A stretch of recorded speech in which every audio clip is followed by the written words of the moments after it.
দর্শক স্বাগত জানাচ্ছি এনটিভির নিয়মিত আয়োজন এই সময়ে। কাল জাতীয় সংসদে উপস্থাপন করা হচ্ছে আগামী অর্থ বছরের বাজেট।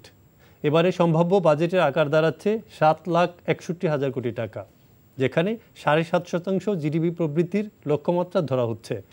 অর্থনৈতিক সংকট, নিত্যপণ্যের সীমাহীন ঊর্ধ্বগতি সহ বৈশ্বিক নানা সংকটের কারণে নির্বাচনকে সামনে রেখে এবারের বাজেট বেশ চ্যালেঞ্জিং। রাজনীতির মাঠও দিন দিন সরগরম হচ্ছে। এর মধ্যে বিএনপির দেশব্যাপী পদযাত্রা কর্মসূচির বিপরীতে আওয়ামী লীগের শান্তি সমাবেশ অনেক স্থানেই সংঘাতময় পরিস্থিতির সৃষ্টি করছে। সরব আলোচনা মার্কিন নিষেধাজ্ঞা, ভিসা নীতি নিয়ে এসব সহ সাম্প্রতিক নানা বিষয় নিয়ে আলোচনা করব আজকের এই সময়ে। সাথে আছে আমি সীমান্ত খোকন। স্টুডিওতে আমাদের সাথে আছেন সাবেক রাষ্ট্রদূত, আওয়ামী লীগ নেতা জনাব মোহাম্মদ মমতাজ হোসেন, আছেন বিএনপির স্বনির্ভর বিষয়ক সহসম্পাদক নীলোফার চৌধুরী মনি এবং BIISS এর গবেষণা পরিচালক ডক্টর মাহফুজ কবির। ধন্যবাদ আপনাদের তিনজনকেই আজকে স্টুডিওতে আসার জন্য। তো আমরা আলোচনায় যাব। আলোচনায় যাওয়ার আগে যেহেতু আমরা রাত পোহালেই বাজেটের একটা স্টোরি দেখে আসি। চলুন। মাননীয় স্পিকার, বিস্তারিত তথ্যাদি সহ ক্ষমতাসীন আওয়ামী লীগ সরকারের চলমান 5 বছর মেয়াদের শেষ বাজেট হবে এবার। নির্বাচনের বছরে এমন এক বাস্তবতায় এই বাজেটটি ঘোষণা করা হচ্ছে যখন খাদ্য আর জ্বালানি সহ প্রায় সব কিছুরই উচ্চ মূল্যের সঙ্গে লড়াই করতে হিমশিম খাচ্ছেন সাধারণ মানুষ। তাই আগামী অর্থবছরে মূল্যস্ফীতি নিয়ন্ত্রণের পাশাপাশি সামাজিক নিরাপত্তা খাতে বরাদ্দ ও ভর্তুকি বাড়িয়ে জনগণকে স্বস্তি দিতে চায় সরকার। একই সাথে নানা কৌশলের মাধ্যমে উন্নয়ন ও উৎপাদনকে এগিয়ে নিয়ে 7.5% জিডিপি প্রবৃদ্ধি অর্জনের লক্ষ্য ধরা হচ্ছে। সব মিলে নির্বাচনের বছরে 7,61,785 কোটি টাকার বাজেট ঘোষণা করতে যাচ্ছে সরকার, যার মধ্যে এনবিআর সহ নানা উৎস থেকে 5 লাখ কোটি টাকা আয় ধরা হচ্ছে। যদি আমরা নর্মাল প্রি কোভিড টাইমে থাকতাম তাহলে 8-9 লক্ষ টাকার বাজেট করা সম্ভব ছিল এবং হয়তো কেন করিনি আমরা। একটা হলো আমাদের বাস্তবায়নের সমস্যা আছে, আমরা বাস্তবায়নের মাত্রা বাড়াতে চাই, এইটা আমাদের মেইন এইম। এখন এই জন্য আমরা একটু কশাস বাজেটে আমরা গেছি। এখানে নতুন অর্থ বছরে এনবিআরকে আদায় করতে হবে 4,30,000 কোটি টাকা। সেক্ষেত্রে IMF এর চাওয়া অনুযায়ী 0.5% হারে বাড়তি রাজস্ব বৃদ্ধির চ্যালেঞ্জ মোকাবেলায় মূল্য সংযোজন কর বা ভ্যাট, আয়কর এবং শুল্ক এই 3 অংশেই আয় বাড়াতে চায় সরকার। ভ্যাট বাড়াতে electronic fiscal device EFD machine ব্যাপকভাবে বাড়ানোর উদ্যোগ নেওয়া হচ্ছে। এছাড়া TIN থাকলেই রিটার্ন জমা দিতে হবে এবং ন্যূনতম 2,000 টাকা কর দিতে হতে পারে আগামী অর্থ বছরে। তবে করমুক্ত আয়সীমা বর্তমান 3 লাখ টাকা থেকে বাড়িয়ে 3.5 লাখ টাকা করা হতে পারে।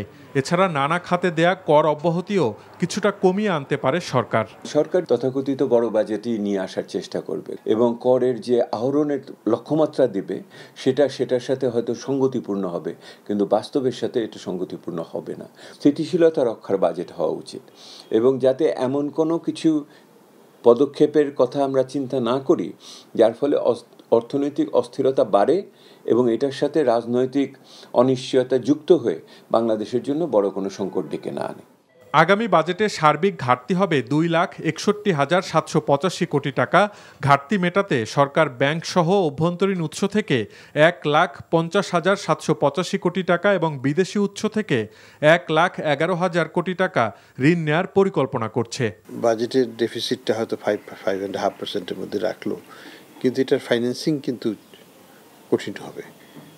অলরেডি সরকার 1 লক্ষ কোটি টাকার উপর ধার নিচ্ছে ব্যাংকিং খাত থেকে গত বছর। ব্যাংকিং খাতে তো ডিপোজিট বাড়ছে না, তাহলে সরকারকে টাকা ছাপিয়ে নিতে হবে। সেটা করলে আবার মূল্যস্ফীতি বেড়ে যাবে। তো নানান রকমের সমস্যা। বলে না, গরিবের পান্তা আনলে ডাল ফুরায়, ডাল আনলে পান্তা ফুরায়। আগামী অর্থ বছরে কৃষি, খাদ্য ও জ্বালানি সহ নানা খাতে ভর্তুকির জন্য বরাদ্দ বাড়িয়ে 1,10,000 কোটি টাকা করা হচ্ছে। বৃহস্পতিবার সংসদে উন্নয়নের দীর্ঘ অগ্রযাত্রা পেরিয়ে স্মার্ট বাংলাদেশের অভিমুখে শীর্ষক বাজেট বক্তব্যে আগামী অর্থ বছরে সরকারের আয় ব্যয়ের এসব প্রস্তাবনা তুলে ধরবেন অর্থমন্ত্রী আ.হ.ম মুস্তফা কামাল। Hasanul Shaon, NTV news, Dhaka. যে বাজেটের রিপোর্টটা দেখলাম, তো ডক্টর মাহফুজ কবির আপনার কাছে আসি। তো যে বাজেটের যে এবারের লক্ষ্যমাত্রা, এটা তো বিশাল আকারের বাজেট। তো এটা কতটা বাস্তবসম্মত এবং কতটা আসলে আমাদের জনসম্পৃক্ততা বা এই টোটাল বাজেটের উপরে আপনার মূল্যায়নটাকে? ধন্যবাদ। আমি আসলে মাননীয় পরিকল্পনা মন্ত্রীর সঙ্গে আসলে ওইটাকে অ্যাড করতে চাই। সেটি হলো যে বাজেট যেটি আসলে করা হচ্ছে সেটি কিন্তু কিছুটা কষাস আমি বলবো। নির্বাচনের বছরে আরেকটু বড় সাইজের বাজেট হয়, সবসময় আমরা দেখতে পেয়েছি। কিন্তু এবার মোটামুটি আমাদের যে মিডিয়াম টার্ম বাজেটের ফ্রেমওয়ার্কের যে প্রজেকশনটা ছিল তার মধ্যে থেকে আসলে এই বাজেটটা করা হয়েছে। আর আসলে এই আমরা যদি খেয়াল করি যে আসলে অর্থনীতিতে কী অবস্থা রয়েছে, আমরা দেখতে পাচ্ছি যে বিশ্ব অর্থনীতিতে অনেকটাই মন্দাভাব রয়েছে এবং সেটির বাইরে কিন্তু বাংলাদেশ নয়, এবং আমরা নানান রকমের সমস্যার মধ্যে দিয়ে যাচ্ছি প্রায় 1 বছর ধরে। সেখানে আমাদের যে ফরেন এক্সচেঞ্জ রিজার্ভ সেখানে চাপ রয়েছে, আমাদের ভেতরে বিনিয়োগ অনেকটাই মন্দার মধ্যে দিয়ে যাচ্ছে, কর্মসংস্থান কিছুটা পারলেও এখানে এটা নিয়ে অনেক প্রশ্ন রয়েছে যে আসলে কোয়ালিটি এমপ্লয়মেন্ট হচ্ছে কিনা। তো সব মিলিয়ে আমাদের যে ম্যাক্রো ভেরিয়েবলগুলো আছে তো সেগুলোর ক্ষেত্রে বেশ খানিকটা চাপ আমরা জানি যে এটা হচ্ছে এবং মোটামুটি প্রলম্বিত হচ্ছে এই চাপটা। তো এই বাস্তবতায় আসলে কিছুটা বড় আকারের বাজেট হলে সেটা কিন্তু খুব খারাপ নয়, তার কারণ কোনো না কোনো জায়গা থেকে বিনিয়োগটা আসতে হবে। সেটা প্রাইভেট সেক্টর যদি বেশি হয় তাহলে সেক্ষেত্রে পাবলিক সেক্টরের উপরে চাপটা কম থাকে। তো এখন আসলে পাবলিক সেক্টরের উপরে চাপটা বেশি, তো এই কারণেই যে একটু বড় আকারের বাজেট হলেও সেটি কিন্তু খুব একটা বড় সমস্যা নেই। ঘাটতির ব্যাপারটা যদি ঘাটতির বিষয়টা নিয়ে যে ফাইন্যান্সিং এর কথা যেটা বলা হচ্ছিল আমি মনে করি অমূলক, তার কারণ ইতিমধ্যেই বিদেশ থেকে যে টাকাগুলো সেগুলো কিন্তু আসছে, এবং যেটা আমরা দেখতে পাচ্ছি যে বিশ্ব ব্যাংকের সঙ্গে কিন্তু ঋণ চুক্তি হলো, তারপরে আমরা কিন্তু জায়গার কাছ থেকে ঋণ পাচ্ছি বড় আকারের, এবং এটি ছাড়াও কিন্তু যে কোরিয়াও রাজি হয়েছে, এবং অন্যান্য জায়গা থেকে আমরা যেমন IMF এর সঙ্গে যে ঋণ চুক্তি সেটার মাধ্যমে কিন্তু রেগুলারলি টাকাটা পাচ্ছি। তো এখন IMF এর ঋণের কারণে কিন্তু আমাদের যে বড় রকমের রিফর্মের মধ্যে যেতে হচ্ছে অর্থনীতিকে, সেটা আরও এক ধরনের চাপ তৈরি করেছে, সেটা আমরা দেখতে পেয়েছি। মূল্যস্ফীতির উপরে বড় রকমের আমরা এই আসলে অতীতে মানে নিকট অতীতে আমরা এত বড় মূল্যস্ফীতির চাপ দেখিনি, এবং দীর্ঘ সময় যে মূল্যস্ফীতির চাপ যেটা কিন্তু মানুষের প্রকৃত আয় অনেকটাই কমিয়ে দিয়েছে। তো সব মিলে চাপের মধ্যে থেকে আসলে এই বাজেটটা বাস্তবায়ন করাটা কিন্তু একটা বড় রকমের চ্যালেঞ্জ হতে পারে। বিশেষ করে যে রাজস্ব আহরণের যে টার্গেটটা রয়েছে যে প্রায় 5 লক্ষ কোটি টাকা, সেটি কিন্তু এই বাস্তবতায় কতটা আসলে বাস্তবায়ন করা যাবে তো সেটি নিয়ে প্রশ্ন রয়েছে। কিন্তু সব মিলিয়ে আসলে আমি মনে করি যে বাজেটের যে আকার সেটি আসলে আমাদের যেহেতু প্রাইভেট সেক্টর ইনভেস্টমেন্টটা কম, তো সেইটিকে হয়তো কিছুটা কমপ্লিমেন্ট করতে পারে যদি ঠিকমতো বাস্তবায়ন করা যায় বাজেটটি। তো সুতরাং বাস্তবায়নের উপরেই আসলে অনেকটাই নির্ভর করছে যে এই বাজেটটা কেমন হবে। নীলুফার চৌধুরী মনি, আপনার কাছে আছি। এখানে যে IMF এর কন্ডিশনের কথা বলা হচ্ছে, এখানে মূল্যস্ফীতি যেহেতু দ্রব্যমূল্যের সীমাহীন ঊর্ধ্বগতি, এই অবস্থায় যে একটা বড় ধরনের বাজেট, এটা রাজনৈতিকভাবে আপনি কিভাবে দেখছেন?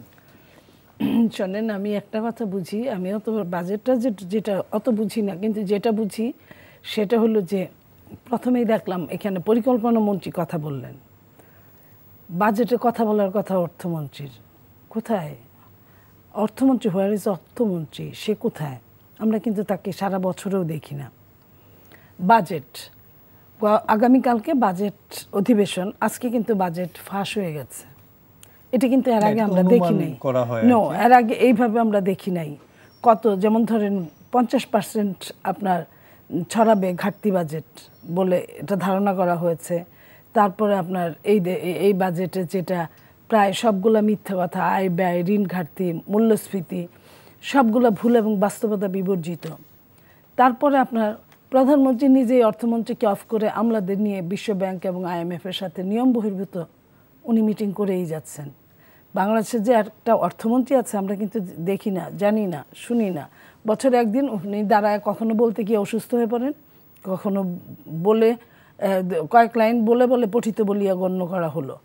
তো এই যে আমি মনে করি যে একবার আওয়ামী লীগ ক্ষমতায় থেকে তলাবিহীন ঝুড়িতে বাংলাদেশকে পরিণত করেছিল। আপনার গত বছর যেটা 6.6 লক্ষ কোটি টাকার বাজেট ছিল সেটাও কিন্তু অনেক ঘাটতি ছিল। এখন 7.61 লক্ষ কোটি টাকার যে বাজেটটা, এখানে প্রায় 2 লক্ষ কোটি টাকা ছাপানো হয়েছে, মানে 1.5 থেকে 2 লক্ষ কোটি টাকা। এই টাকাগুলোর এফেক্ট কি পড়বে? আমি এটার এফেক্টের কথা চিন্তা করতে গেলে এখানে কিন্তু অর্থনীতিবিদ হতে হয় না। আপনার এই যে ছাপানো টাকা, যেটার কোনো মূল্যমান নাই, যেটার সাথে কোনো ব্যালেন্স নাই, তো সেই টাকাগুলা এমনিই তো দ্রব্যমূল্যের দাম গগনবিদারী। কালকে বাজেটের পরে আরও সব দ্রব্যমূল্য আরও এক ধাপ না কয়েক ধাপ বেড়ে যাবে। শুধু সাহস করে বলতে পারলেই হলো বাংলাদেশের যে কোনো জিনিসের দাম, সেটার জন্য কাউকে কৈফিয়ত দিতে হয় না। তার উপর যখন আমরা এই ধরনের বাজেট দেখি তাহলে আমরা কিন্তু অবাক ছাড়া আর অন্য কিছু হতে পারি না। আপনার দেখেন আওয়ামী লীগ সরকারের যে মানে এই অর্থনৈতিক পতনের কিছু কথা আমি আজকে বলতে চাই, যেটা আন্তর্জাতিক ঋণ মান যাচাই প্রতিষ্ঠান মুডিস বলেছে বৈদেশিক লেনদেনের ক্ষেত্রে বাংলাদেশের ভয়াবহ দুর্বলতা ও তারল্যের ঝুঁকি বিদ্যমান। সেই সঙ্গে বাংলাদেশের বিভিন্ন প্রাতিষ্ঠানিক দুর্বলতাও হিসেবে নিয়েছে প্রতিষ্ঠানটি। দেশটাকে খেয়ে খুগলা করে ফেলেছে এই লুটপাটের রেজিম। মুডিস ক্রেডিট রেটিং এ বাংলাদেশকে BA3 থেকে B1 নামিয়ে দিয়েছে। B1 মানে আপনার ফটকাবাজি ব্যবসার মতো, ওই যে আব্দুল মাল মুহিত বলেছিলেন যেটা, ওই টাইপের আপনার মানে আমাদের স্টাডি যা বলে। তো এই যখন অবস্থা, তখন আপনার সাধারণ মানুষ যার কিনা কোনো আয় নাই, কিছু না, দিন আনে দিন খায়, বা কখনো আনে কখনো খাওয়া পায়, কখনো পায় না, কখনো 2 বেলা খায়, কখনো 2 বেলাও পায় না, সেই মানুষটাকেও জবরদস্তি করে 2000 টাকা আপনার ট্যাক্স দিতে হবে, মূল্য কর দিতে হবে এইবার থেকে। এটা মানুষকে মরার উপর খাড়ার ঘা ছাড়া আমি আর অন্য কিছুই দেখি না। সো এই জন্য বলছি, এই বাজেটের এই যে 6.61 লক্ষ কোটি টাকা যেটাই দেখাক না কেন, যাই দেখাক না কেন, সরকারের এই ধরনের কোনো অবস্থানই নাই। যেটাকে বলা হয়েছে যে আপনার বাজেটে ঘাটতি দেখানো হয়েছে 2,61,000 কোটি টাকা, বাস্তবে এটা 4 লক্ষ কোটি টাকার নিচে হবে না। তো এই যে দেশের এই অবস্থার মধ্যে আমি আবারও বলছি, সবশেষে অর্থমন্ত্রী কোথায়? তো জনাব মমতাজ হোসেন, আপনার কাছে যদি যায়, যে বলা হচ্ছে নির্বাচনী বছরে জনগণের কাঁধে করের বোঝা চাপবে, এটা বলা হচ্ছে। আবার আজকে মাননীয় প্রধানমন্ত্রী সংসদে বলেছেন যে অর্থনীতির চাকা সচল রাখতে সরকার সব ধরনের চেষ্টা করছে। তো আলটিমেটলি মানে করের বোঝাটা বা মানে সরকারের বক্তব্যের সাথে কতটা সামঞ্জস্যপূর্ণ? আপনাকে এবং বিজ্ঞ দুজন আলোচককে আমার আন্তরিক শুভেচ্ছা, এবং দর্শক ভাইদের সবাইকে আমার শুভেচ্ছা সালাম। তো বাজেট যে আপনারা দেখছেন যে বাংলাদেশে বাজেট আগামীকাল মানে দেওয়া হবে, যেটা আজকে দেওয়ার কথা ছিল, যেহেতু আপনার সংসদ সদস্য একজন মারা গিয়েছেন, সেই কারণে তো সংসদ বসে আবার এটা নিয়ম যে সেটা সেই অনুযায়ী সেটা সংসদ হয়েছে। যাই হোক, বাজেট যে আকারে যে কথা বলা হচ্ছে এখন, এই যেটা এটা কিন্তু সবই হলো আপনি বিভিন্ন সূত্র থেকে পাওয়া। বাজেট যখন পর্যন্ত আপনার কাছে প্লেস না করা হবে, সংসদে প্লেস না, তখন আপনি বুঝতে পারবেন না। একটা ধারণা দেওয়া হচ্ছে, যেমন পরিকল্পনা মন্ত্রী, বিভিন্ন সোর্স থেকে আপনি জানতে পারছেন যে বাজেটে এবার আকার প্রায় 8 কোটি টাকার অধিক হয়ে যাচ্ছে। 8 লক্ষ মানে কি বলে এটাকে, হ্যাঁ 8,60,000 7 লাখ না, সেখানে যেটা বললেন উনিও বললেন যে সরকার মানে যে বিভিন্ন সোর্স থেকে যেটা বলা হয়েছে 2 লক্ষ কত হাজার কোটি টাকা ঘাটতি থাকবে। আমাদের দেশে বলেন বাজেট দেওয়ার পরে এই পর্যন্ত কোন বাজেটে ঘাটতি ছিল না? একটা উদাহরণ দেন যে এই বাজেটে ঘাটতিটা হয় নাই, একটা উদাহরণ আপনি দিতে পারবেন না বাংলাদেশে যে বাজেটের ঘাটতি হয় নাই। ঘাটতি আমাদের দেশে হয়েছে, কম বেশি সবসময় ঘাটতি হয়েছে। ঘাটতিটা পূর্ণ এখানে বিভিন্ন পদক্ষেপের কথা বলা হয়েছে, ব্যাংক সোর্স থেকে বলা হয়েছে এবং বাইরের সোর্স থেকে বলা হয়েছে, 2টা সোর্স থেকে বলা হয়েছে। এখন আগামী বাজেটটা অবশ্যই আমি যেটা মনে করি যে আগামী নির্বাচনকে সামনে রেখে সরকারি বাজেটটি তৈরি করবেন, এটা আমি বিশ্বাস করি। এবং সেই নির্বাচনটাকে সামনে রেখে যেহেতু বাজেট করবেন, এবং সেই নির্বাচনটা যেহেতু জনগণের ভোট নিয়ে নির্বাচনটা হবে এবং জনগণের ভোট নিয়ে ক্ষমতা যেতে হবে, সুতরাং জনগণের কল্যাণমুখী একটা বাজেট অবশ্যই সরকার দেবে।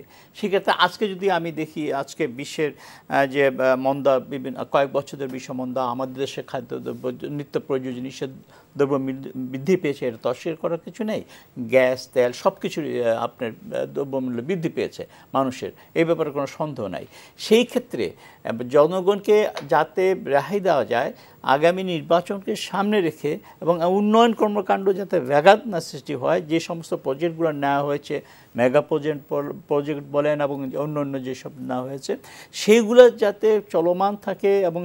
এবং আমাদের যে টার্গেটটা রয়েছে, আমাদের জিডিপি, আমাদের তো দেখেন সবাই অ্যাপ্রিসিয়েট করেছে বাংলাদেশকে, যে আগে কন্টিনিউয়াস কয়েকটি বছর আমরা আমাদের জিডিপি একটা লেভেলে ধরতে পেরেছি।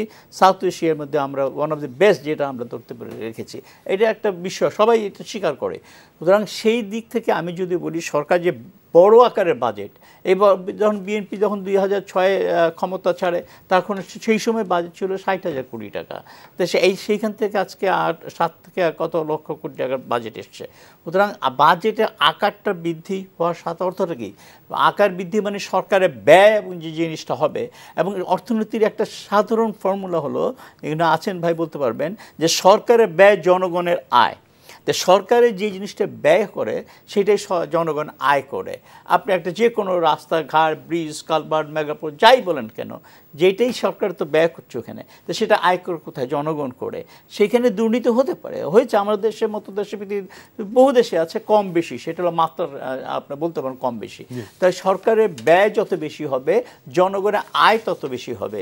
তা আমি মনে করি আগামী দিনে এই জনগণের যাতে কষ্ট না হয়, জনগণের যাতে না বিশ্বাস না উঠে, সেই দিকটা চিন্তা করে মাননীয় প্রধানমন্ত্রী বঙ্গবন্ধু কন্যা জনগণের কল্যাণের জন্য আগেতে কীভাবে সহনশীল একটা বাজেট দিতে, জনগণের যেটা কষ্ট হবে না, এবং দ্রব্যমূল্য সহ নিত্য প্রয়োজনীয় যে জিনিসগুলো আজকে আমাদের বৃদ্ধি পেয়েছে, আপনি গ্যাসে যে অবস্থা এখন হয়েছে, আপনার অন্যান্য সেই দিকে লক্ষ্য রেখে অবশ্যই জনগণের যতটুকু আপনার অলরেডি সাবসিডি দিচ্ছে বিভিন্ন ক্ষেত্রে, সারা পৃথিবীতে আজকে সাবসিডি দিচ্ছে খাদ্যদ্রব্য, বিশেষ করে ফুড প্রোডাক্টের উপরে, কিন্তু ফুড এবং তার প্রোডাক্টের উপরে সারা পৃথিবী কিন্তু সাবসিডি দিয়ে যাচ্ছে। তা আমাদের দেশেও দিচ্ছে।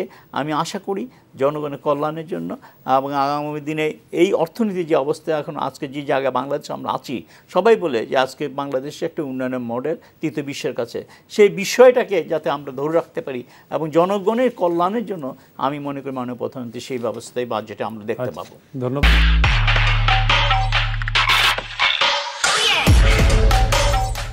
আবার যাচ্ছে ডক্টর মাহফুজ কবিরের কাছে।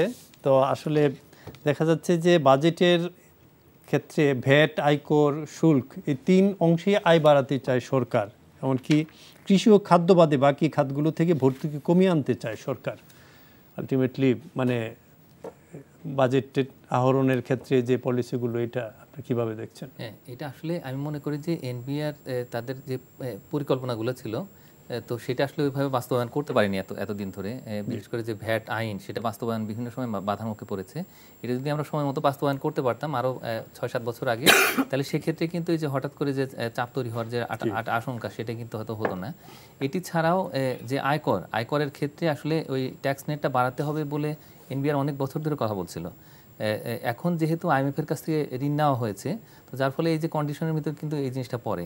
আর একই সঙ্গে যে শুল্কের মধ্যে বিশেষ করে আমাদের যে রেগুলেটরি ডিউটি বা নিয়ন্ত্রণমূলক শুল্ক, তো সেটিও হয়তো আরও কিছুদিন আরও হয়তো সম্প্রসারিত হবে, এবং যা রয়েছে সেটা হয়তো আর বাড়তে পারে। তার কারণ যেহেতু সরকার একটা অস্টারিটির মধ্যে দিয়ে যাচ্ছে, এবং আসলে যে আমাদের যে বিলাস পণ্যগুলো আছে, অপ্রয়োজনীয় পণ্য, তো সেগুলোর আমদানির ক্ষেত্রেও যে নিয়ন্ত্রণমূলক শুল্ক, সেই শুল্কগুলোই হতে পারবে। কিন্তু অন্যান্য জায়গাতে হয়তো যে ডিউটি মানে ইম্পোর্ট ডিউটি, তো সেই জায়গাতে আসলে বাড়ানোর তেমন কোনো সুযোগ নেই। তার কারণ আমরা যে WTOর যে রেগুলেটরি যেগুলো আছে আর কি, তো প্র্যাকটিস সেগুলো চলতে থাকবে। তো সুতরাং এই অবস্থায় এইগুলো যে বাড়তে থাকবে সামনের আগামী অর্থ বছরে, সেটা খুবই স্বাভাবিক আমরা ধরে নিয়েছি। কারণ হচ্ছে যেহেতু আইএমএফের ঋণের সঙ্গে যে শর্তগুলো আছে, সেই শর্ত অনুযায়ী যে ভর্তুকি, যেটা আপনি বললেন যে আসলে যে খাদ্য বিশেষ করে, তো সেই জায়গাতে ভর্তুকি থাকবে, কৃষিতে ভর্তুকি থাকবে। তার কারণ উন্নত বিশ্ব এই জায়গাতে বড় রকমের সাবসিডি দেয়, এবং আমরা কৃষির যে জিডিপি সেটার 10% পর্যন্ত কিন্তু সাবসিডি দিতে পারি, এটা অ্যালাউ করেছে WTO।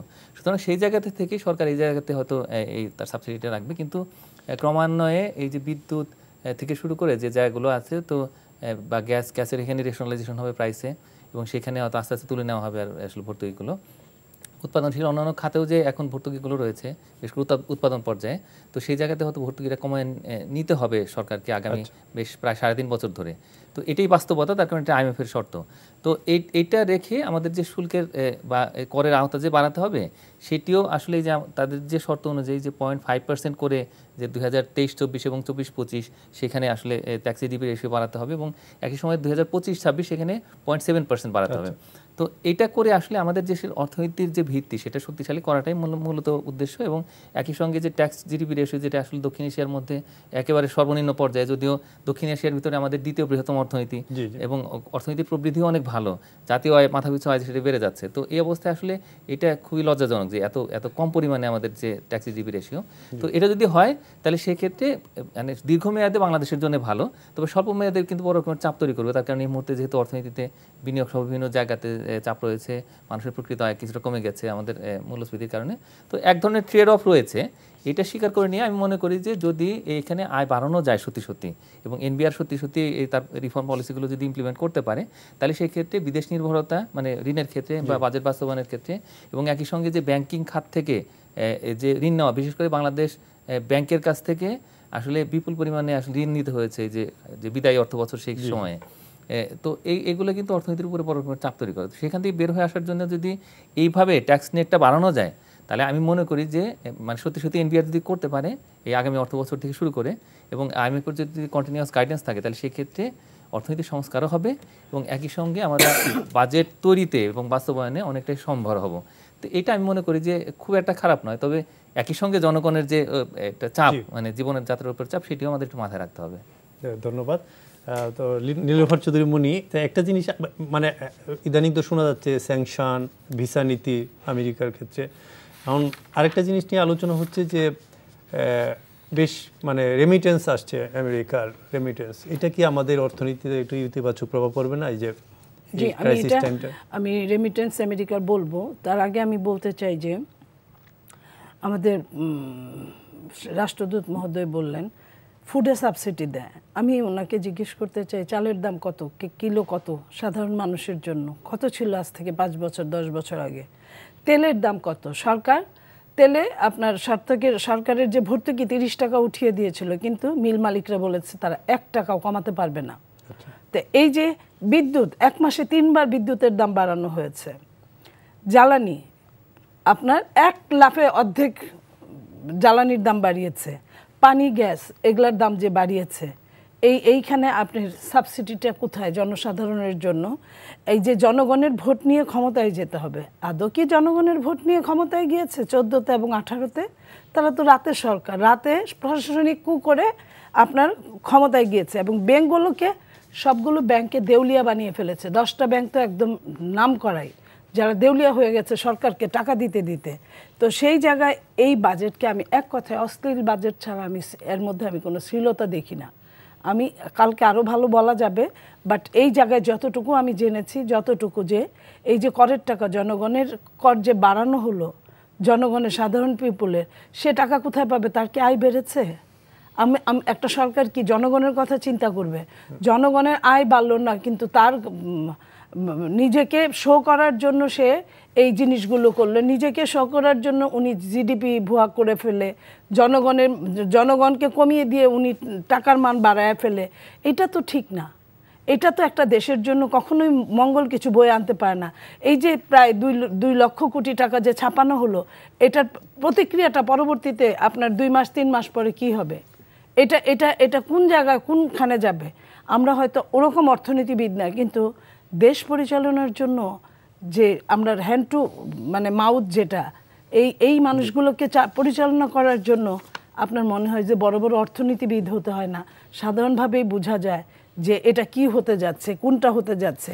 আপনি বলেছেন যে আমেরিকা থেকে হঠাৎ এই ভিসা নীতির জন্য, আমার নিজেরও এই প্রশ্নটা যে ওই যে আকাশে বিদ্যুৎ চমকালো, রাজা মৃত্যুবরণ করলো, সুতরাং বিদ্যুৎ চমকানোই রাজার মৃত্যুর কারণ, এটা কিন্তু ফ্যালাসিতে বলা হতো, ফিলোসফিতে। কিন্তু বাংলাদেশে এটা দেখলাম সারা জিন্দেগি ভর মিডিল ইস্টের আমাদের ভাইগুলা টাকা পাঠায়, সেটা দিয়ে আমরা মোটা তাজা হই। আমেরিকা যারা থাকে, ইউরোপে যারা থাকে, তারা উল্টা নিয়ে যায় বাড়ি জমি বিক্রি করে, এবং তারা বেগমপাড়া শেখপাড়া বানায়। তারা কারি টাকা 12 লক্ষ কোটি টাকা বিদেশ পাচার করেছে এই 10 বছর 11 বছরে। সেই জায়গায় আমরা যখন দেখি যে আমেরিকা থেকে হঠাৎ রেমিটেন্স আসা বেড়ে গেছে, গত কয়েকদিনে আমেরিকা ফার্স্ট হয়েছে রেমিটেন্সে, এবং সেই সাথে 2.5% প্রণোদনাও আছে। তারা কিন্তু ওই যে মিস্ত্রির ছুরি বলে যে আসতে এপাশেও কাটে ও পাশেও কাটে, তারা টাকা নিয়ে যাওয়ার সময় একরকম, আবার ফিরে আসার সময় আবার প্রণোদনা পাচ্ছে। এই যে দেশের এই অবস্থায় আমার তো মনে হয় যে এই যে আবার টাকাটা দেশে আনছে, আবার কোনো দেশে হিজরত করার জন্য তারা আবার যাওয়ার জন্য প্রায় তারা করবে। এই আজকে একরকম বলতেছে, তারা কালকে আরেক রকম বলতেছে। এই নিজেরা স্যাংশন খাইছে। এটা যদি একটা সরকার হয়, সরকার মানে কি আমি ভোট দেই বা না দিই, যে চেয়ারে আছে তার দায়িত্ব সমগ্র বাংলাদেশ। হ্যাঁ, টাকের নিচে যেমন রাখা থাকে সমগ্র বাংলাদেশ, তারও ওরকম দায়িত্ব। সেটা না করে সে বলতেছে এটা বিরোধী দলের উপর স্যাংশন দিয়েছে। বিরোধী দলের উপর যদি স্যাংশন দিয়েই থাকে, তো এই যে যখন আমি একটা জিনিস বুঝি যে ইয়োর ভিসা ইজ রিভোকড, কয়েই আপনার সাথে সাথে গোটা পরিবার, কন্যা পুত্র ইউটার্ন অ্যাবাউট টার্ন করে যে পাঠায় দিবে। আমেরিকা কিন্তু ডিটেলস বলছে। ডিটেলস বলার পরেও আমেরিকা আরেকটা যেটা করেছে সেটা হলো যে আমেরিকা আপনার একটা ছয়টা কংগ্রেসম্যান তারা কিন্তু একটা চিঠি দিয়েছে তাদের প্রেসিডেন্টের কাছে, বাইডেনের কাছে। সেই বাইডেনের কাছে চিঠিতে তারা কি কি লিখেছে আপনি দেখেন। এই যে পাগল হয়ে গেছে সরকার, বিভিন্ন কথা বলছে, কিন্তু এইখানে কিন্তু ক্লিয়ার কাট কথা। আমি ক্লিয়ার কাট যেটা পাচ্ছি সেটা হলো শেখ হাসিনাকে আমেরিকার জাতীয় নিরাপত্তা শত্রু এবং বাংলাদেশের গণতন্ত্রের জন্য হুমকি বিবেচনায় আরও কঠোর পদক্ষেপ নিতে প্রেসিডেন্ট বাইডেনের কাছে চিঠি দিয়েছে 25শে মে 6 কংগ্রেসম্যান, তাদের নামও দেওয়া আছে। তারা 18 সালের নির্বাচনে ভিডিও বার্তা দিয়েছিলেন, 2 জন কংগ্রেসম্যানের নাম লেখা আছে সেখানে। চিঠির অনুবাদে সারমর্মটা এরকম যে আমরা বাংলাদেশের প্রধানমন্ত্রী শেখ হাসিনা ওয়াজেদের গভর্নমেন্টের মানবাধিকার লঙ্ঘন বন্ধ করতে অনুরোধ করছি। 2009-এর পর ক্ষমতায় আসার পর থেকে মানবাধিকার লঙ্ঘনের শত শত উদাহরণ নথিভুক্ত করেছে বিভিন্ন এনজিও ইন্টারন্যাশনাল। উল্লেখযোগ্য এনজিও হচ্ছে amnesty international, human rights watch, freedom house, এমনকি জাতিসংঘের রিপোর্ট রয়েছে যাতে দেখা গিয়েছে শেখ হাসিনা অনেকগুলো মানে কথা বলা আছে। তার মধ্যে আমি গুরুত্বপূর্ণ যেগুলো সেটা আমি বলছি। ক্রমবর্ধমানভাবে গণতন্ত্রকে ধ্বংস করেছে, নাগরিকদের বিরুদ্ধে ব্যাপকভাবে ক্ষমতার অপব্যবহার করেছে, নির্যাতন চালাচ্ছে, বিচার বহির্ভূত হত্যাকাণ্ড ঘটাচ্ছে, সাংবাদিকদের জেলে পুরছে, বিরোধী দলকে গুম করছে এবং শান্তিপূর্ণ প্রতিবাদকারীদের লাঞ্ছিত হত্যা করছে। জাতিসংঘ ও ধর্মীয় সংখ্যালঘুরাও তার দ্বারা নির্যাতিত। এবং এইখানে বলা হয়েছে হিন্দু জনসংখ্যা অর্ধেক হয়ে গেছে এই সরকারের আমলে, এই 3 টার্ম সরকারের আমলে। লুটপাট, হিন্দুদের বাড়িঘর পোড়ানো, মন্দির, ধর্মীয় মূর্তি ধ্বংস, হত্যা, ধর্ষণ, জোর করে ধর্মান্তকরণ, হেন কিছু নাই, লেখা নেই। শুধু তাই না, আপনার এইখানে লেখা আছে যে ইউএস সরকার 1 বছরের অধিককাল র্যাবকে নিষেধাজ্ঞা দেওয়ার পরও হাসিনা গভর্নমেন্ট জনগণের উপর অত্যাচার পদ্ধতিগতভাবে তীব্রতর করেছে এবং স্বরাষ্ট্রমন্ত্রী এবং তার পারমিশন ছাড়া যে কোনো বিচার বহির্ভূত হত্যাকাণ্ড হয় না, এটাও তাদের ওইখানে লেখা আছে। এবং সবশেষে যেটা তারা বলেছে যে আমরা বাংলাদেশকে অবাধ নির্বাচনের সর্বোচ্চ সুযোগ দেওয়ার জন্য কঠোর ব্যক্তিগত নিষেধাজ্ঞা সহ বাংলাদেশের আইন প্রয়োগকারী ও সামরিক কর্মীদের জাতিসংঘ শান্তি রক্ষা মিশনে অংশগ্রহণ নিষিদ্ধ করতে যথাযথ ব্যবস্থা নেওয়ার জন্য অনুরোধ জানাচ্ছি। এই যে যদি আমাদের এই শান্তি রক্ষা মিশনে যে পয়সাগুলো আমরা পাই, এই রেমিটেন্সটাও আমাদেরকে অনেকটুকু অ্যাডভান্স করে, এটাও যদি আমাদের হাত থেকে চলে যায় তখন এই দেশের মানুষগুলো কি করবে? আপনার বাজেটে যাই দেখান না কেন, আপনার যদি টাকা না থাকে, বাকি ডলারগুলো না থাকে, আপনি কি করবেন? আপনার এই যে এখন হয়তো বা কয়েকদিনের জন্য আমেরিকা থেকে টাকা আসা বাড়বে, কিন্তু আমেরিকায় কিন্তু টাকা একটা টাইম পর্যন্ত খুব বেশি দেওয়া যায় না। আপনার লিগ্যাল ওয়ের টাকা আপনি কিন্তু বারবার দেখাইতে পারবেন না, মাসে একটা সিস্টেমের মধ্যে দেখাইতে হবে, তখন আপনি কি করবেন? আচ্ছা, আমরা যাচ্ছি। হ্যাঁ, মমতাজ হোসেন সাহেব, আপনি হোম মিনিস্টারের সাথে দেখা করেছেন মার্কিন রাষ্ট্রদূত গতকাল সচিবালয়ে, এমনকি রুট প্রোটেকশনের বিষয়ে তাদের যে উইথড্র করা হয়েছে আপনার, তো ওই প্রোটেকশন যে উইথড্র করা হয়েছে এই বিষয়ে জানতে চেয়েছে, মানে রোড প্রোটেকশন। হ্যাঁ, এক্সট্রা প্রোটেকশন। দেখেন এখানে এর আগের যে প্রশ্নটা উনি করলেন, এর আগে অনেকগুলো কথা এসে গেছে এখানে। হ্যাঁ, তো আমি সংক্ষেপে সবগুলোর একটু চেষ্টা করবো। যেটা হলো যে প্রথম বলেছেন যে আমাদের যে ভিসা স্যাংশনের কথাটা এসছে, হ্যাঁ, তারপরে ফুডের উপর সাবসিডির কথা হয়েছে। তো এটা তো সবাই জানি আমরা, এটা ফুডের উপর সাবসিডি দেওয়া হয়। আপনারা জানেন যখন IMF ওয়ার্ল্ড ব্যাংক একসময় আপনার কৃষকের যে সারটা দেওয়া হয়, সারের উপর ভর্তুকি দিতে তারা নিষেধ করেছিল, আওয়ামী লীগ শোনে নাই। আওয়ামী লীগ কিন্তু সারের উপরে সেই ওয়ার্ল্ড ব্যাংক IMF-এর কথা না শুনে সারের ভর্তুকি দিয়েছিল এবং কৃষকরা তাতে উৎসাহিত হয়ে ফসল তার আজকে বাংলাদেশ প্রায় আজকে স্বয়ংসম্পূর্ণ। আমাদের বিভিন্ন কারণে বিভিন্ন সময় আমাদের ইম্পোর্ট করতে হয়, সেটা বিভিন্ন কারণ আছে, সেগুলো স্পেসিফিক কারণ আছে, কিন্তু আমরা তো এখন খাদ্যের অনেক বেশি উৎপাদন করে প্রায় স্বয়ংসম্পূর্ণই আমরা। তো যখন বিএনপির সময় এই সাবসিডি কৃষক সারের জন্য কিন্তু গুলো খেয়ে মারা গেছেন, সেটা আওয়ামী লীগের সময় কিন্তু হয় নাই। এখন যে খাদ্য এবং যেটা আমরা সবসময় বলি জ্বালানি সহ নিত্য প্রয়োজনীয় জিনিস, এইটার ভিতরে সরকার সবসময় সাবসিডি এবং সেটার জন্য এখন দিয়ে যাচ্ছে, এবং সেটা কীভাবে দিবে বাজেটে আসলে আমরা বুঝতে পারবো যেটা কীভাবে হতে। তৃতীয় যে স্যাংশনের যে কথাটা আসতেছে, এই কথাটা হলো আগামী নির্বাচনকে কেন্দ্র করে, আগামী নির্বাচনটা যাতে অবাধ ও সুষ্ঠু হয় এবং সেই নির্বাচন প্রক্রিয়ার সাথে যারা সম্পৃক্ত, সরকার, বিরোধী দল, নির্বাচন কমিশন বলেন, সিভিল অ্যাডমিনিস্ট্রেশন বলেন, পুলিশ বলেন, ডিফেন্স বলেন, জুডিশিয়ারি বলেন, যারাই এটার সাথে সম্পৃক্ত আছে, তারা যদি কোনো ধরনের এই সুষ্ঠু অবাধ নির্বাচনের ব্যাঘাত সৃষ্টি করে, তাদের বিরুদ্ধে স্যাংশন। হ্যাঁ, এবং আরেকটার কথা বলা হয়েছে যে দুর্নীতির কথা বলা হয়েছে, দুর্নীতির মধ্যে যদি তাদের অর্থ পাচার করে বিভিন্নভাবে যদি তাদের দেশে রাখে, নিশ্চয়ই তাদের দেশে আইন অনুযায়ী আপনি যদি এতদিন মার্কিন যুক্তরাষ্ট্রে যারা টাকা নিয়েছেন, পাচার করেছেন বা ধনসম্পদের মালিক করেছেন, আজকে যে হঠাৎ যে রিমিটেন্সের কথা বলা হলো, একসময় মার্কিন যুক্তরাষ্ট্র সেকেন্ড পজিশন ছিল, এটা হলো মানে রিয়েলিটি যে আমাদের মিডল ইস্টের পরে মার্কিন যুক্তরাষ্ট্র থেকে সেকেন্ডারি আমাদের আসতো, এখন সেখানে তারা ফার্স্টে চলে আসছে।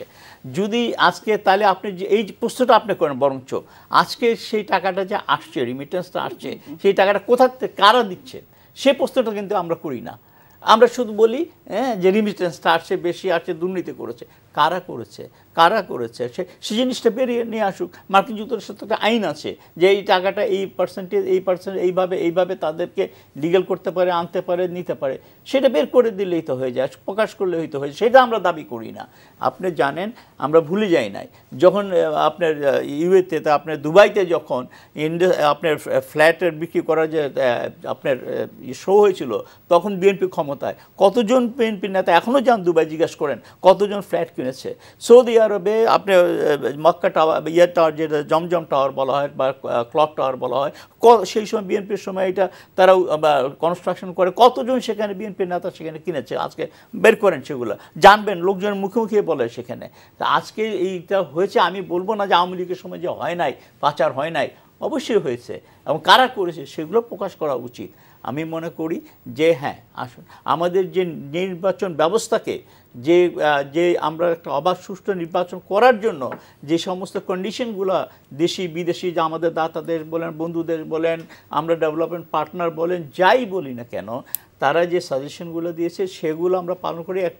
তারা কিন্তু বলে নাই যে আপনার তত্ত্বাবধায়ক সরকার, এখনও বিএনপি বলে যাচ্ছে, আজকেও বলতে যাচ্ছে এই সরকারের অধীনে নির্বাচন করবে না। তো মার্কিন যুক্তরাষ্ট্র সহ যাদের কথা বলেন, যা মার্কিন যুক্তরাষ্ট্র সহ অন্য দেশ, তারা তো বলে নাই যে সরকারের অধীনে নির্বাচন তারা চায় না। তারা তো বলেছে তারা সংবিধান নির্বাচন চায়, অবাধ সুষ্ঠু নির্বাচন চায়। সেই অবাধ সুষ্ঠু নির্বাচন করতে গিয়ে যদি বিএনপি না আসে এবং না এসে যদি প্রতিহত করার চেষ্টা করে, আবার সেই 14 সালের মতো আপনি বোর্ডিং সেন্টারে আপনি আগুন জ্বালাবেন, আপনি রেল লাইন জ্বালাই দিবেন, রেলগাড়ি জ্বালাই দিবেন, গাছ কাটবেন প্রতিহত করার জন্য, আপনি যদি অবাধ সুষ্ঠু নির্বাচন করার জন্য সরকার যদি সকল ব্যবস্থা গ্রহণ করে, এখানে আন্তর্জাতিক পর্যবেক্ষক আসবে, আরও যদি ব্যবস্থা করা হয়, যত ধরনের ব্যবস্থা গ্রহণ করা দরকার সরকার যদি করে, তারপরে যদি বিএনপি না আসে, আওয়ামী লীগ কী করবে?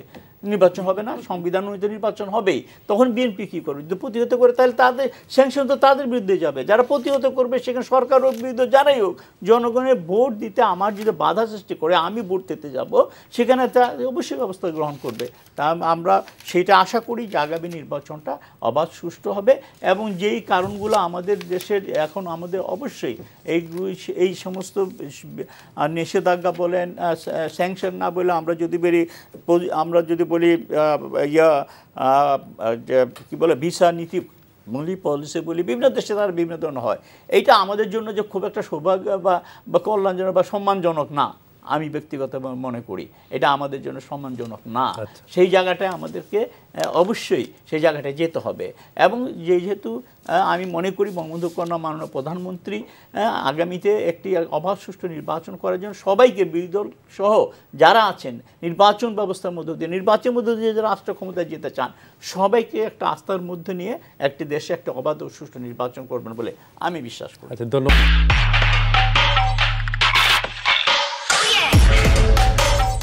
আজকের আলোচনায় আমরা আলোচনা করছিলাম বাজেট নিয়ে, এবার যাচ্ছি পলিটিক্যাল ইস্যুতে। নীলুফার চৌধুরী মনি, আপনি যদি বলেন যে মানে নির্বাচন যতই ঘনিয়ে আসছে তো রাজনীতির মাঠও তো তত গরম হচ্ছে, এর মধ্যে বিএনপি নেতাদের নামে মামলা মামলার যেটা রায়ও হয়েছে, তো এর মধ্যে 12 জুন 2টা সিটি নির্বাচন, সব কিছু মিলিয়ে একটা পলিটিক্যাল একটা বেশ বিএনপি স্ট্রেট বলেছে যে বিএনপি এই সরকারের অধীনে নির্বাচনে যাবে না, এবং বিএনপি না শুধু আওয়ামী লীগের যে ব্যারিস্টার আমিরুল হক উনিও কিন্তু বলেছেন যে হ্যাঁ এই আইনের মধ্যে, আমিনুল ইসলাম, যে এই আইনের মধ্যেই কিন্তু এটার একটা মর্যাদা আছে, চাইলেই এটা করা যায়। তো তারপরেও আওয়ামী লীগ বলছে তারা এক চুল নড়বে না। চুল কোথা থেকে নড়বে না এটা সময় হয়তো বলবে, কিন্তু ওনারা যে কাজটা করেছেন এখন, এই যে ওনাদের শত শত হাজার হাজার মামলা ছিল 11 সরকারের সময়, সেই মামলাগুলো আজকের প্রধানমন্ত্রী উনি কিন্তু প্যারোলে প্রথমবার মুক্তি পেয়ে কিন্তু প্রধানমন্ত্রী হয়েছিলেন। ওনার প্যারোল থেকে গেল গিয়া 15-20টা মামলা, সব হাজার হাজার কোটি টাকার দুর্নীতির মামলা, সব খালি হয়ে গেল। আর পাশাপাশি দেশনেত্রী বেগম খালেদা জিয়াকে 11 সরকার কোনো মামলা করতে যে মামলাটা করেছিলেন এটা কোনো চার্জশিটই করতে পারেন নাই। তারপরেও সেই মামলাটা আওয়ামী লীগ ক্ষমতায় এসে ভুলভাল চার্জশিট করে তাকে জবরদস্তি করে তাকে একটা ষড়যন্ত্রমূলকভাবে এবং প্রতিহিংসামূলকভাবে তাকে জেল খাটাচ্ছে।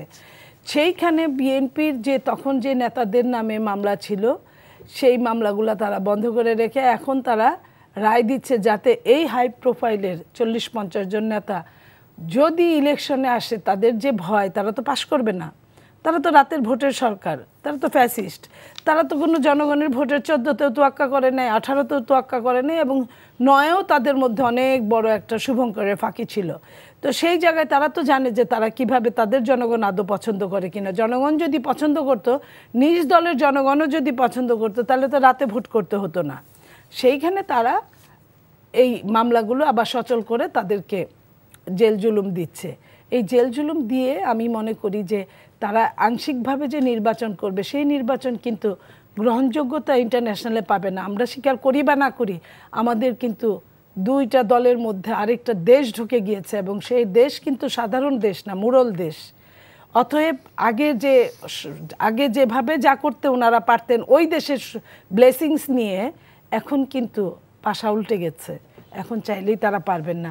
যেটা বললেন রাষ্ট্রদূত সাহেব যে আগুন, সন্ত্রাস, রেল নাইলে উপড়ানো গাছ, আমি গাছ দিয়ে যদি শুরু করি, এই যে 2023 সালে সমস্ত ঢাকা শহরের গাছ উপড়ে ফেলেছে সমস্ত বাংলাদেশের এই টাইমটায়, শোনেন, এটা আন্দোলনের মাধ্যমে গাছ নিয়ে যদি আন্দোলন করতে হয়, একটা দেশের প্রাণকেন্দ্র ঢাকা শহর পৃথিবীর সবচেয়ে রোস্ট এরিয়া, তারপরেও যদি সেইখানে যে 2-4টা গাছ আছে, গাছ কেটে ফেলানোর লোকজন কারা? এই সরকার। তারপরে আগুন নিয়ে কথা বলার সময় আমি 2-1টা উদাহরণ দিতে চাই। ওনারা যে বলেন, বরিশালের জেলা পরিষদ চেয়ারম্যান উনি একটা বিহঙ্গ নামে একটা বাসের কথা বলছেন, যেখানে এই বাসপুরে বিহঙ্গপুরে, কারণ ওই বাসের মালিকের মনোনয়ন দরকার, পরবর্তীতে মনোনয়ন দরকার, এবং সে মনোনয়ন নিয়ে এমপিও হয়েছে। সেই বিহঙ্গ বাসের, এটা কিন্তু প্রেস কনফারেন্স করে বলেছে, এটা কিন্তু নর্মাল কোনো কথা বলে নাই, সেটার জবাব কিন্তু ফ্যাসিস্ট দিতে পারে নাই এবং ওনারাও দিতে পারে নাই।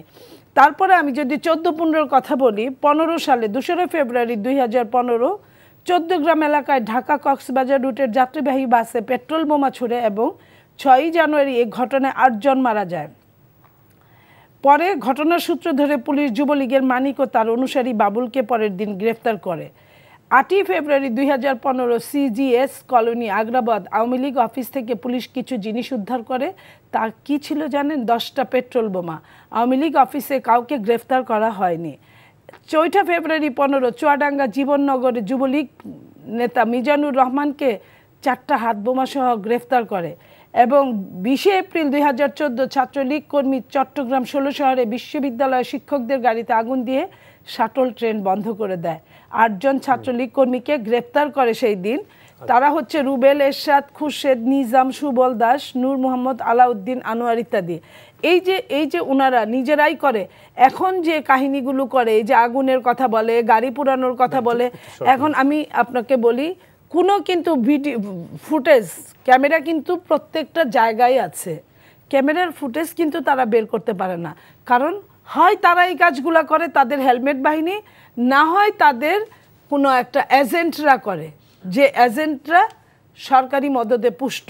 তো এই যে এই জায়গায় তারা যদি মনে করে বিএনপি এটা করেছে, তাহলে ফুটেজগুলো বের করে না কেন? বের করলেই তো হয়ে যায়। তো এই ধরনের কথা তাদের মুখেই শোভা পাবে, কারণ তারা যে অন্যায়টা করেছে সেই অন্যায়গুলো যুগের পর যুগ, আমি যুগ বলবো এই জন্যই কারণ 15 বছর প্রায় ক্ষমতায়, এই জন্যই আমেরিকা ভিসা নীতি দিয়েছে, যে ভিসা নীতি আপনার নর্মাল স্যাংশনের চেয়ে অনেক অনেক কঠিন এবং নেগেটিভ একটা অধ্যায়, বাংলাদেশের যে কোনো মানুষকে এই অধ্যায়ের মধ্যে ঢুকিয়ে দিতে পারে। সো এই জায়গায় আমি একটা কথা বলতে চাই যে এই জায়গায় এই ভিসা নীতি থাকার জন্য তারা সরকারে আছে, সরকারে থেকে যদি আমাদের কথাগুলো শুনতো, সেই দিন বিরোধী দলের কথা শুনতো, আজকে হয়তো বা তাদের এই অবস্থার মধ্যে পড়তে হতো না। আচ্ছা জনাব মমতাজ হোসেন, তো একটা তো গাজীপুর সিটি নির্বাচন গেল, 12 জুন আছে আরও 2টা সিটি নির্বাচন, সামনে আছে ঢাকার একটা উপনির্বাচন। গাজীপুরের পরে এই যে সামনে নির্বাচনগুলো আছে, যে স্বস্তিটা, তো সামনে নির্বাচনগুলোর ক্ষেত্রে কতটুক স্বস্তিকর হতে পারে বলে মনে করেন?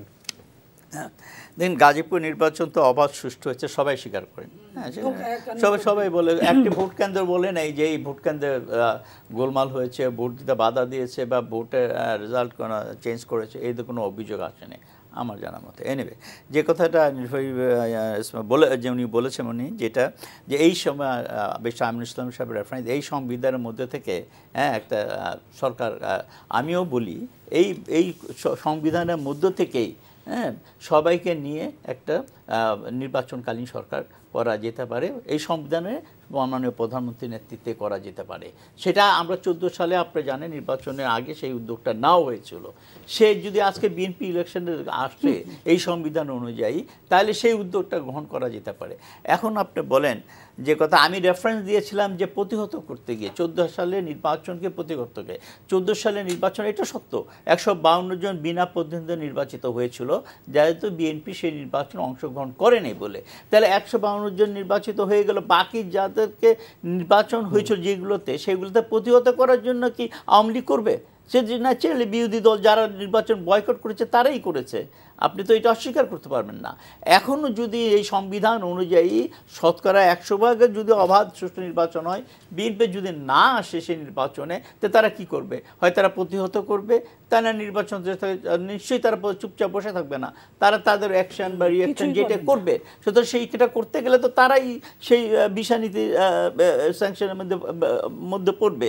কারণ আপনি তো যেই হোক, সরকারি দল হোক বিরোধী দল হোক, যিনি নির্বাচন ব্যবস্থা অবাধ সুষ্ঠু ব্যবস্থা বাধা সৃষ্টি করবেন, প্রতিবন্ধকতা সৃষ্টি করবেন, তার বিরুদ্ধে ব্যবস্থা গ্রহণ করা হবে।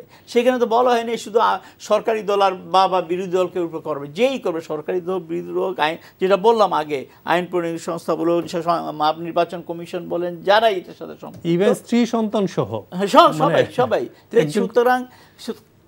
সুতরাং এইটা তো যদি আপনি বলেন যে আওয়ামী লীগের জন্য, আওয়ামী লীগ তো অবাধ সুষ্ঠু নির্বাচন করছে এবং তারাও চায়, এবং সেটা আজকে পিটার স্যার বলেছে যে আওয়ামী লীগ মাননীয় প্রধানমন্ত্রী কমিটমেন্ট দিয়েছেন যে অবাধ সুষ্ঠু নির্বাচন হবে, এবং সে কথা নিয়ে আবারও বলেছেন, এবং মাননীয় প্রধানমন্ত্রী সে কথা ঘোষণা করেছেন যে আগামী নির্বাচন অবাধ ও সুষ্ঠু হবে।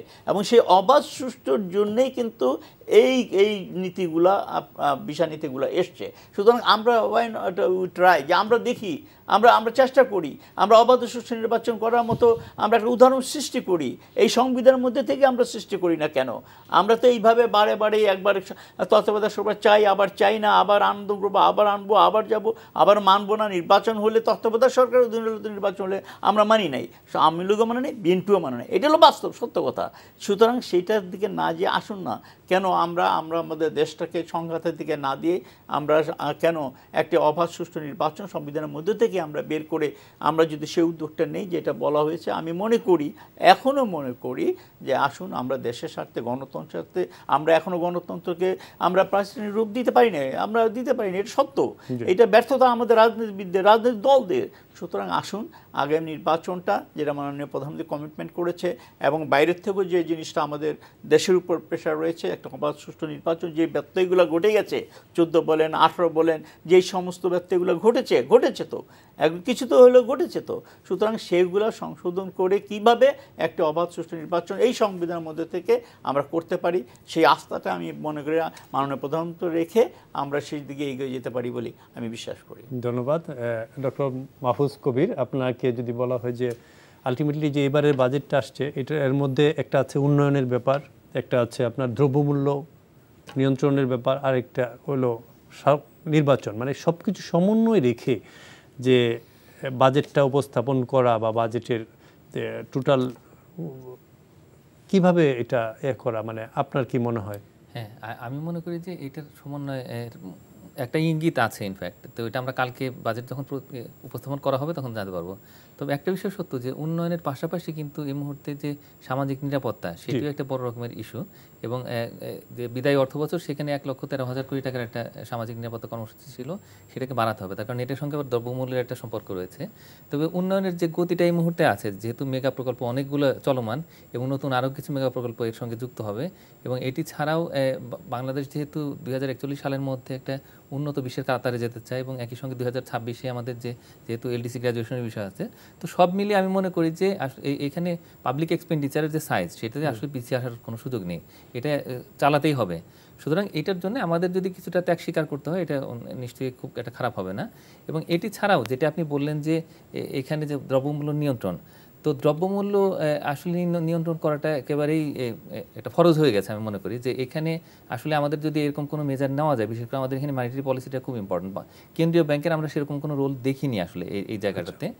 তারা হয়তো কিছু কিছু মেজার নেওয়ার চেষ্টা করেছে, কিন্তু আলটিমেটলি সেটা অতটা এফেক্টিভ হয়নি। আমি মনে করি যে এই মুহূর্তে আসলে ফিসক্যাল এবং মনিটারি দুটো একটা ভালো কোঅর্ডিনেশন দরকার। এটা যদি হয় তাহলে সেক্ষেত্রে আমরা হয়তো বাজারে এটা প্রভাব দেখতে পাবো। আরেকটা জিনিস হলো যে বাজেটের ক্ষেত্রে আসলে বাজেট বাস্তবায়ন বা এটা সবকিছুর ক্ষেত্রে আসলে রাজনৈতিক স্থিতিশীলতাটা কিরকম, এটা মনে করেন?